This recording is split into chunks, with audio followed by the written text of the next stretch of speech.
दोस्तों स्वागत है आपके अपने चैनल सिविल साइट विजिट में। तो गाइस काफ़ी इंपॉर्टेंट टॉपिक लेके आया हूँ आज मैं, जो हमारे फ्रेशर्स हैं या स्टूडेंट्स हैं या जो सोच रहे हैं कि हम कोई कंस्ट्रक्शन बिजनेस स्टार्ट करते हैं, तो उनके लिए काफ़ी इंपॉर्टेंट टॉपिक है। आज इस टॉपिक में आपका क्लियर होगा कि कंस्ट्रक्शन साइट पे क्या क्या मशीनरी यूज़ होती है, और अगर आप स्टार्ट कर रहे हो तो आपको ये चीज़ें पता होनी चाहिए। दूसरी चीज़ मैं बताऊँगा कि जो बिल्डिंग कंस्ट्रक्शन करना है उसमें क्या क्या मटेरियल आपका लगेगा। तो ये काफ़ी इंपॉर्टेंट वीडियोज़ है, मतलब टोटल इसमें आ जाएगा कंस्ट्रक्शन, पूरा बिल्डिंग कंस्ट्रक्शन में क्या क्या चीज़ें ज़रूरत पड़ती है। तो सामने आप देख रहे हो सबसे पहले एक्सकवेटर विद ब्रेकर, मतलब एक्सकवेशन के लिए वहाँ एक्सकवेटर चाहिए जो ब्रेकर के साथ हो, क्योंकि हार्ड रॉक होएगी तो आपको ब्रेकर की यूज़ पड़ेगी। एक नग वो चाहिए। हाईवा है, 3 नग वो चाहिए। अर्थ कंपैक्टर मतलब कंपैक्शन के लिए अर्थ कंपैक्टर चाहिए, 1 नग वो है। मिनी रोलर है, वो आपको 1 नग चाहिए। बार कटिंग मशीन है, बार बेंडिंग मशीन है, वो 2-2 नग चाहिए। टोटल स्टेशन है, वो 1 नग चाहिए।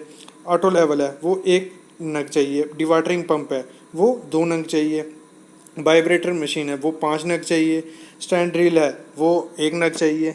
एक इसका है मतलब 2 स्टोरी की बिल्डिंग है, छोटी सी बिल्डिंग है, उसके लिए ये मटेरियल चाहिए। और ये चेंज होता रहता है, मतलब जिस टाइप का आपका प्रोजेक्ट होगा उसके हिसाब से चेंज होता रहेगा।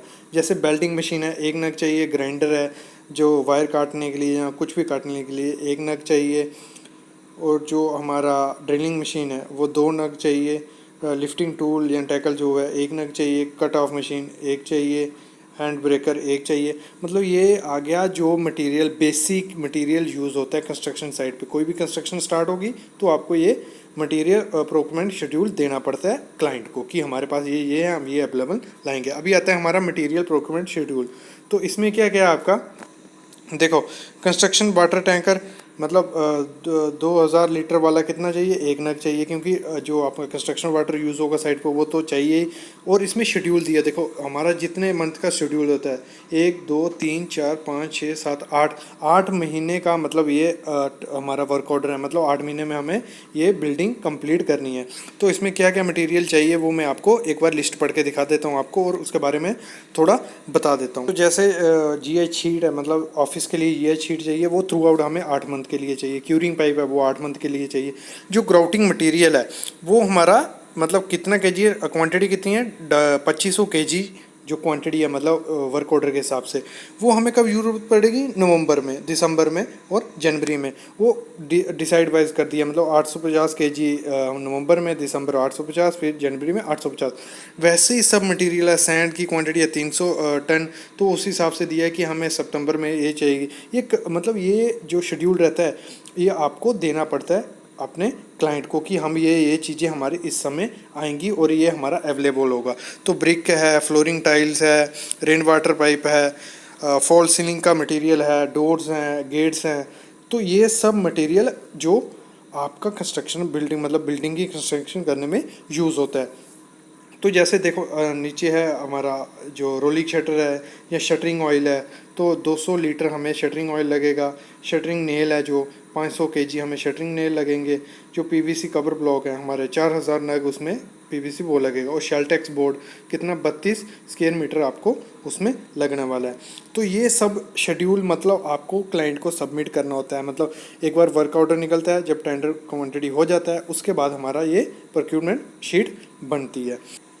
तो अब है हमारा प्रपोज्ड मोबिलाइजेशन प्लान, मतलब क्या क्या आपको चाहिए। मतलब 8 महीने का प्रोजेक्ट है तो आपको साइट इंचार्ज थ्रू आउट मतलब 8 महीने चाहिए। साइट इंजीनियर 2 साइट इंजीनियर चाहिए थ्रू आउट 8 महीने के लिए। और जो सुपरवाइज़र है, पहले मंथ में जब काम स्टार्ट होगा तो 3 सुपरवाइज़र चाहिए, उसके बाद 4-4 सुपरवाइज़र आपके वहाँ साइट पे अवेलेबल होंगे।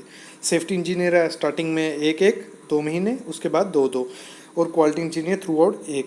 मतलब ये डिपेंड होता है कि आपका काम किस हिसाब से है, तो उसी हिसाब से आपको क्लाइंट को दिखाना होता है कि हमारे इतने जो इंजीनियर हैं, सुपरवाइज़र हैं, सेफ्टी है, जो भी है, इस साइन इतने इतने रहेंगे। जैसे अभी कारपेंटर मतलब जो लेबर मोबिलाइजेशन प्लान है, तो इसमें दिया हुआ है कारपेंटर हमारे रहेंगे, मतलब जो 15 7वें महीने में 2, फिर 8वें महीने में 8, 9वें महीने में 14।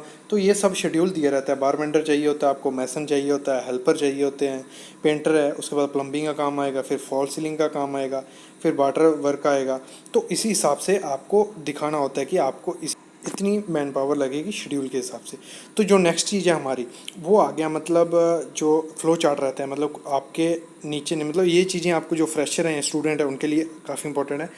तो जैसे देख रहे हो साइट इंचार्ज है, उसके नीचे है प्लानिंग और क्यूएसडी वाला, मतलब दूसरा आ गया एग्जीक्यूशन इंचार्ज हो गया, जो एचआर वाला हो गया, सेफ्टी अफसर हो गया, मटेरियल और क्यूसी इंचार्ज, उनके नीचे उसके आ गया क्यूसी सुपरवाइज़र आ गया और मटेरियल वाला स्टोर कीपर आ गया। प्लानिंग के नीचे आ गया हमारा जो एग्जीक्यूशन इंचार्ज होगा, उसके नीचे आता है साइट इंजीनियर रहेगा और सुपरवाइज़र, और साइट इंजीनियर के नीचे कौन आता है, साइट सुपरवाइज़र। तो इसी हिसाब से मतलब ये फ्लो चार्ट रहता है वर्क का, कि जो आपके इंचार्ज होंगे उसके हिसाब से ये काम होता रहता है। तो गाइस ये था हमारा छोटा सा टॉपिक कि क्या क्या मेन चीज़ें होती हैं, कंस्ट्रक्शन कोई भी स्टार्ट होती है तो उसमें ये बेसिक आपको पता होना चाहिए। तो चैनल को सब्सक्राइब करो, शेयर करो, काफ़ी इंपॉर्टेंट वीडियोज़ आने वाली हैं। Thank you.